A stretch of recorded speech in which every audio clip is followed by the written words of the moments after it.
இந்நிலையில் வாகன ஓட்டிகள் போக்குவரத்து விதிகளை மீறினால் விதிக்கப்படும் அபராதங்கள் எவ்வளவு என்பதை தெரிந்து கொள்ளலாம்.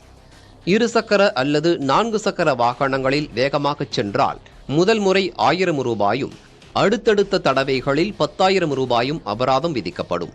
சிக்னல் விதிமீறலில் ஈடுபட்டால் முதல் முறை 500 ரூபாயும், அடுத்தடுத்த முறைகளில் 1500 ரூபாயும் விதிக்கப்படும். நிறுத்த கோடுகளை மீறி வாகனங்களை நிறுத்தினால் 500 ரூபாய் முதல் 1500 ரூபாய் வரை அபராதம் விதிக்கப்படும். வாகன பதிவு இல்லாமல் வாகனத்தை இயக்கினால் 2500 ரூபாய் முதல் 5000 ரூபாய் வரையிலும், லைசன்ஸ் இல்லாமல் வாகனங்களை ஓட்டினால் 5000 ரூபாயும் அபராதம் விதிக்கப்படும். செல்போனில் பேசிக்கொண்டே வாகனங்களை ஓட்டினால் 1000 ரூபாயும், ஹெல்மெட் அணியாமல் வாகனத்தை ஓட்டினால் 1000 ரூபாயும், பின்னால் அமர்ந்து வருபவர் ஹெல்மெட் அணியவில்லை என்றால் 1000 ரூபாயும், மது அருந்திவிட்டு வாகனம் ஓட்டினால் 10,000 ரூபாயும் அபராதம் விதிக்கப்படும் என போக்குவரத்து துறை தெரிவித்துள்ளது.